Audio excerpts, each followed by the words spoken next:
So now that I've gotten to talk about kind of the best and the most disappointing TV of 2024, I really want to talk about all the TV shows that are coming up this year in 2025 that I'm really excited for or I'm anticipating a lot. And this is actually shaping up to be one of the best years for TV in a long time. Just based on the sheer number of huge shows that are coming up, there's a lot of final seasons coming up for big shows. A lot of shows that haven't been out for years are coming back this year. I see COVID and then the strikes in 2023 really threw a lot of shows out of alignment. And I feel like 2025 is the year where a lot of shows are finally, the strikes aren't affecting them anymore, like the SAG after writing strikes and then COVID and stuff like that. A lot of shows have kind of gotten through all of that. And now 2025 is finally the year where a lot of these seasons are able to release and a lot of big shows are returning. And I don't want this video to be crazy long because I feel like I could talk about a lot of these shows individually for entire videos among themselves, but I kind of just gonna speed run through a lot of them. But just a quick reminder, of the last 4 days I've made videos on my favorite shows of 2024, my most disappointing shows of 2024, and then my favorite movies of 2024, and my most disappointing movies of 2024. These videos, I didn't expect them to do as well as kind of like, you know, if I was doing an Agents of S.H.I.E.L.D. video or a Star Trek video or just a DC TV video, but the videos aren't doing super great, so if you want to go back and revisit them, that'd be great. If you're new to the channel, also make sure to subscribe, and if you're not, a like and a share is a huge help.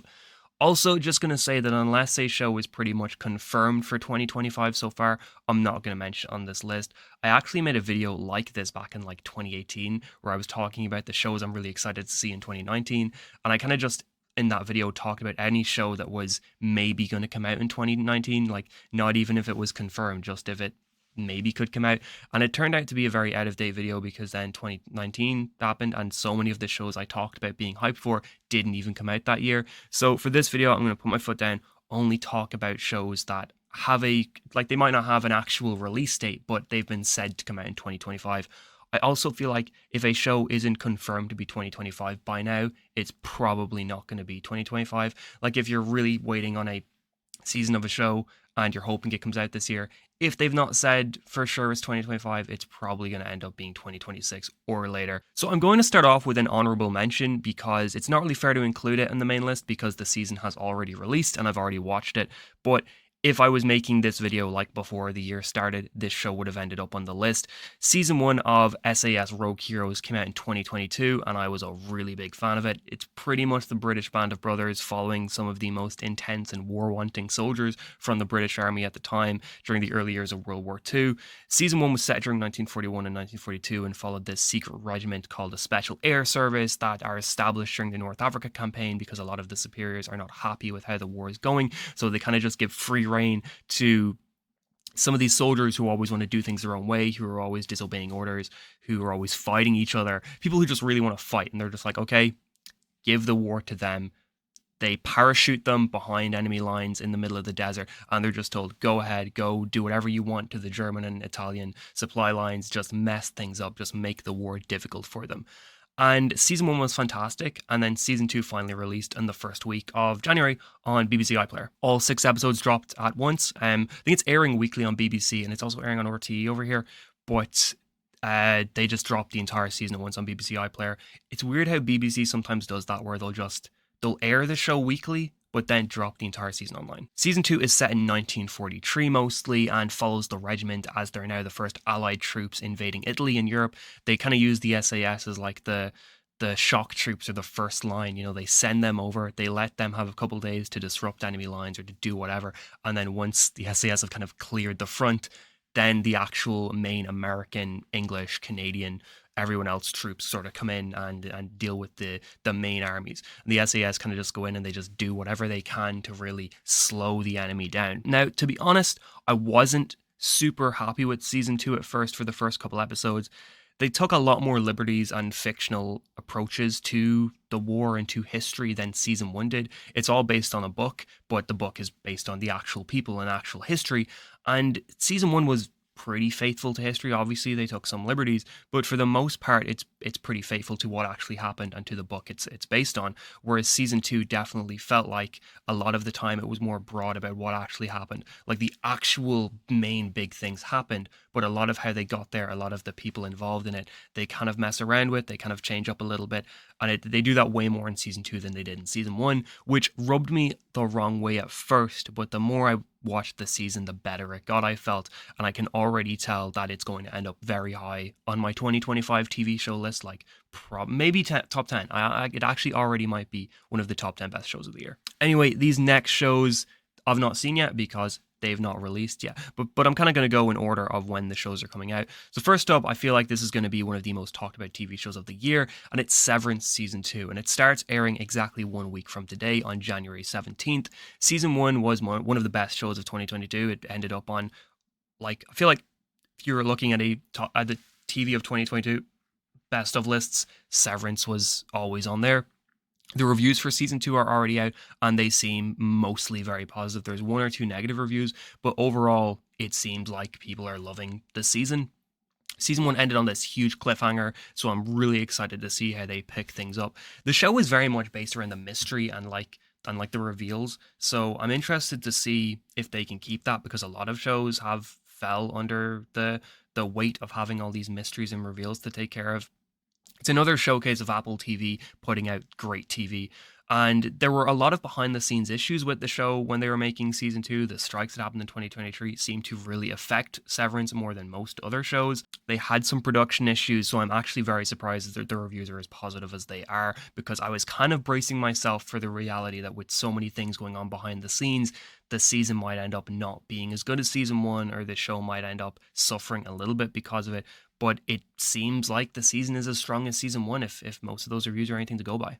In mid-February, we're getting the final 5 episodes of Cobra Kai ever, and Cobra Kai has been one of my favorite shows for as long as it's been on, so I'm really excited to see how the whole show wraps up and how they finish things.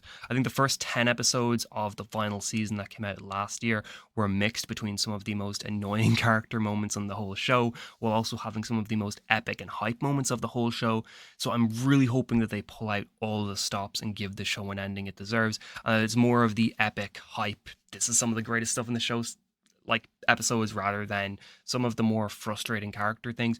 But I think that the second part of Cobra Kai season 6, like episodes 6 to 10, while it still had a lot of the most frustrating stuff, I think that they mostly were able to wrap up a lot of the frustrating character arcs well, to the point where I think going into these final 5 episodes, a lot of the stuff that could annoy people is kind of not present anymore, or has kind of been dealt with already. So I'm hoping that we get to move past a lot of that and just have some great stuff in these episodes. And I'm just hoping in general it gets the ending it deserves.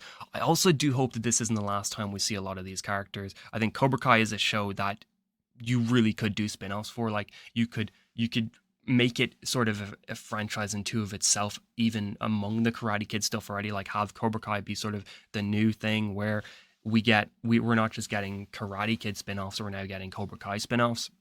Like, I don't know, I think Miguel, Robbie, Sam, Tori, these are all characters that could do well on their own with their own supporting casts, like without having Johnny or Daniel or Kreese or Terry Silver involved, as great as they all are. I think a lot of these younger characters are at the point now where they really could stand on their own if they wanted to. Like, you want to take 2 or 3 of them and give them their own show and give them their own characters around that. I think that would work really, really well. I'm also really interested in how Karate Kid Legends will, if at all, tie into these final episodes, because that film comes out in May, so it's pretty soon. Daniel is in it, and it's supposed to be set 3 years after Cobra Kai ends.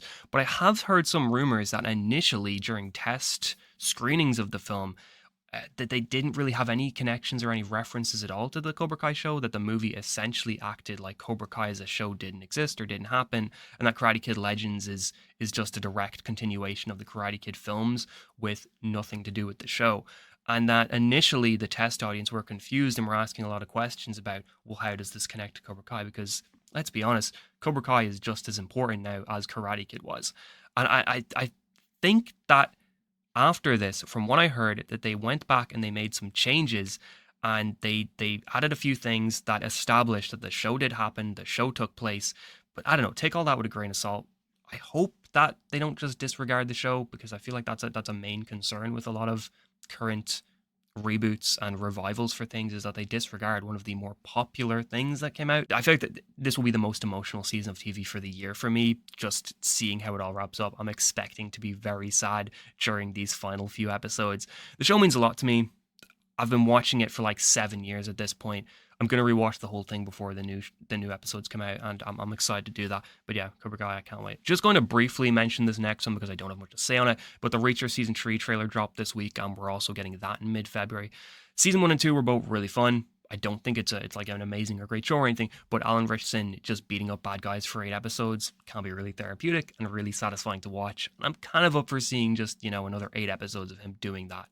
So yeah, that's gonna be a fun one. Next up is a big one, and we still somehow have no officially released trailer for it. Everybody's asking where's the Daredevil trailer, despite it coming out on March 4th. But Daredevil Born Again is easily the most hyped I've been for anything from Marvel in a long time. It's essentially going to be season 4 of the original show because the original incarnation of the Born Again show, apparently, like we were talking about with Karate Kid Legends, disregarded everything from the original 3 seasons of Daredevil and was more or less its own thing set inside the MCU, with the only things in common being that Charlie Cox is back as Daredevil and Vincent D'Onofrio was back as Kingpin. And everyone understandably was very annoyed at this prospect, so we got Eldon and Deborah as Foggy and Karen added, we got John Bernthal as Punisher added for his whole arc, we got Wilson Bethel as Bullseye brought back, so the show has a lot going on now, but the show also has a lot riding on it, because Daredevil is still the superhero comic book show that everyone loves and everyone talks about. Season 1 and Season 3 are as peak comic book TV as you can get. Like, you're not going to see anything better than that. And I feel like that may run against this show a little bit, because I feel like, due to the fact that it's Daredevil, a lot of people are expecting this to be better than the usual Disney Plus stuff, which, in my opinion, the only Marvel Disney Plus show that has hit it out of the park so far is Loki. And I think there's going to be a lot more eyes on Daredevil Born Again because a lot of people who love the Netflix shows, who haven't been watching the other stuff, might be coming on to see this. I think a lot of people who do watch the other Disney Plus stuff are just going to have higher expectations for a new Daredevil show, and they cannot mess this up. I feel like if this show is even slightly worse than the original stuff, a lot of people are going to be hating on it. A lot of people are going to be giving out about it. So this show needs to be something that people love. But I mean, it's impossible to do that. There's always going to be your detractors. There's always going to be your people who, as good as this is, we're never going to give it a fair chance. But I'm hoping that quality-wise, Daredevil Born Again lives up to the original. It is a big year for Disney Plus TV in general, though, because the very following month in April, we're getting the 2nd season of Andor, which to me is the Star Wars thing at the moment. Season 1 is one of the best seasons of TV I've ever seen personally. Season 2 needs to be just as good. And it's supposed to cover the remaining years right up until Rogue One, following Cassian Andor, played by Diego Luna. I'm very, very excited for this because I've said a bit before that I'm sort of falling out of love a bit with Star Wars. And a lot of the recent shows and seasons that Disney Plus has released from Star Wars have not done much to me or made me super excited to see the future of the franchise. I think Skeleton Crew is actually really good, though. I've been a big fan of Skeleton Crew. But going as far back as Mandalorian Season 3, I've just kind of found it really hard to get invested in a lot of what they've been doing. So I'm really banking on Andor Season 2 to be out and just to get me excited for Star Wars again. Going straight from Star Wars into Star Trek makes sense, so I'm going to talk about Star Trek Strange New Worlds because it's finally returning for Season 3 this year, and we don't have an exact date yet, but just going off of Season 1 and Season 2, it's probably going to air around May to June. Strange New Worlds has been my favourite show of the new era of Star Trek for sure. I've loved the other 2 seasons so far. Both Seasons 1 and 2 have given me like 2 or 3 episodes each that I would say are some of my favourites of the entire franchise. The cast is great, the music is great, the characters are great, the production design is great, the writing is great. We've gotten some slight teases about what to expect in the upcoming season, and it sounds really fun. The show's already been renewed for Season 4, but I'm very curious on how they're gonna go with the show going forward, because so far every season has added a new major character from the original series and some minor characters from the original series, and Season 3 is continuing to do that. We got Scotty at the end of Season 2, so he'll probably play a bigger role in Season 3 along with Kirk and Uhura and Spock, and there's some other minor characters from the original series that we know are showing up in Season 3, so I'm curious to see how much longer they can take this before it just straight up becomes like the original series, essentially, with the amount of characters they have.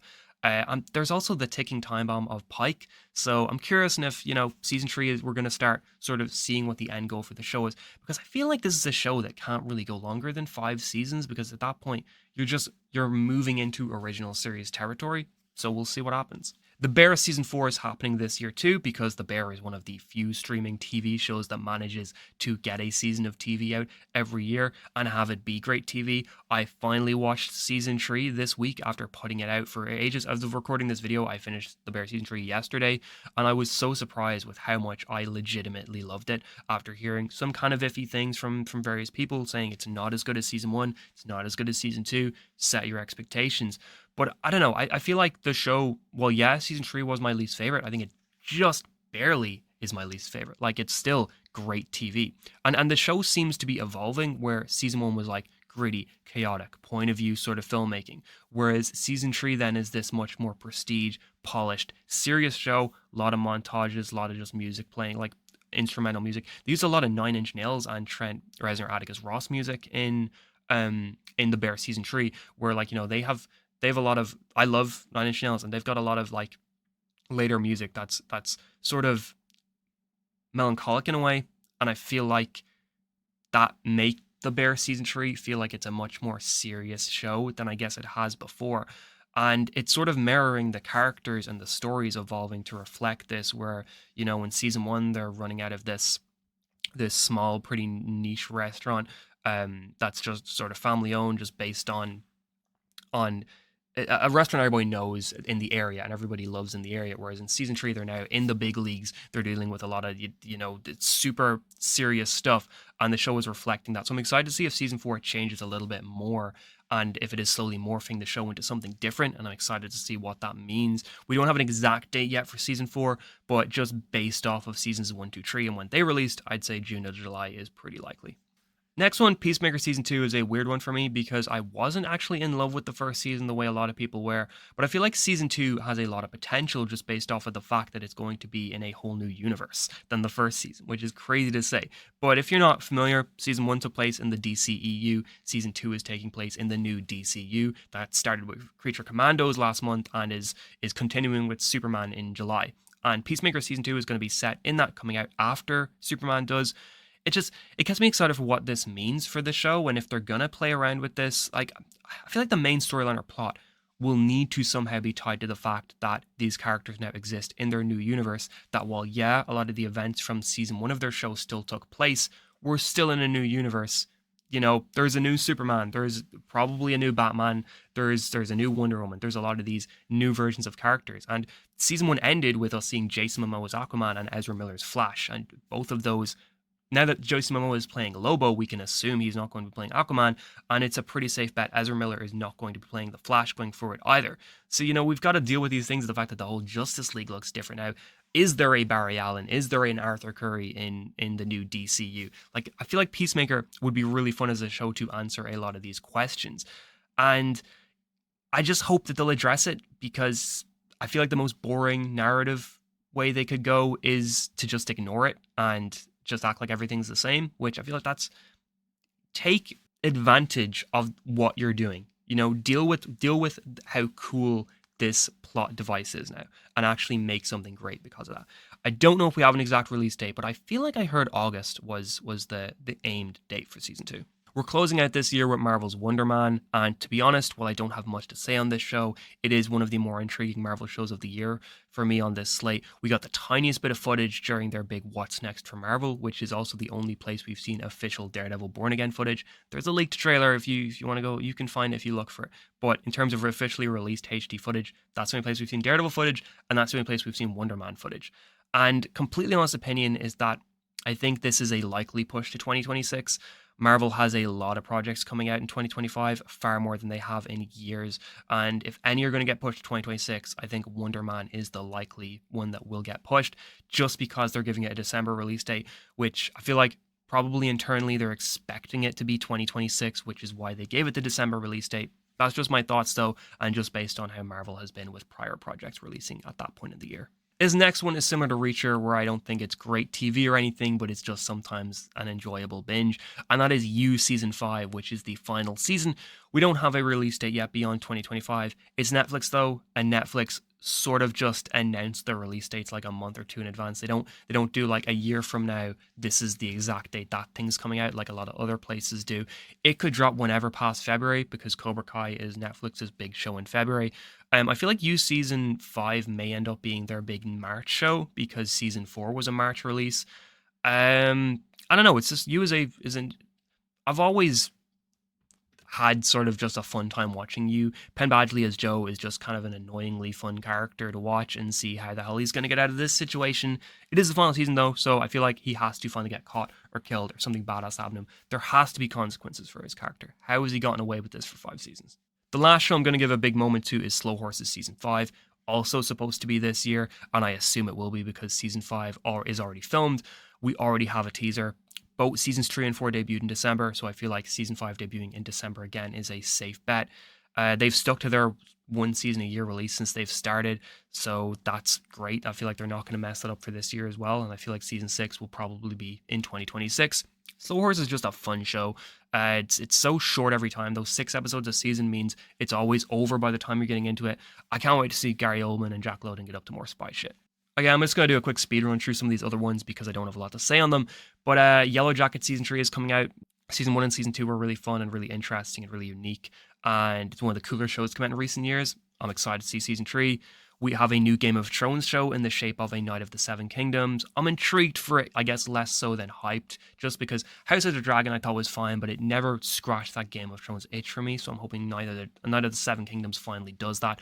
We're getting to a point now where we're going to have a Game of Thrones show pretty much every year, I think, going forward. So hopefully they can stick to a high bar of quality. White Lotus Season 3, also from HBO, is going to be awesome. I love Walton Goggins, so I'm excited to see what they do. And Seasons 1 and 2 are really fun. Last of Us Season 2, HBO has a lot coming out this year. Last of Us Season 2 is going to be enjoyable. I'm sure it's going to be great just because Season 1 was great. I'm sure it's not going to be a divisive season of TV at all. It definitely will be. It's going to break the internet, and certain corners of the internet are going to be very annoyed about certain elements.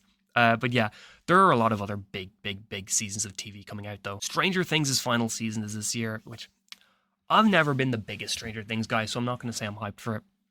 Invincible is getting in their season this year as well. I know there's a lot of great TVs coming out this year. But yeah, those are kind of my biggest hypes for TV when it comes to 2025. As usual, there's going to be a lot of new shows coming out that aren't on my radar at the moment, but then they come out and I'm like, this is great. So they're probably going to end up pretty high up on my best of the year list. But when it comes to 2025, these are what I'm currently hyped for. But how about you? Any of these shows on your list? Are you going to watch any of these shows? Any here that you're like, no way, that's going to suck? Let me know. Any I didn't mention that you're like, keep an eye out for this, is going to be great. Let me know. And thank you so much for watching, and if you enjoyed this video, maybe like, share, and if you're new, subscribing is also a huge help, and have an amazing day.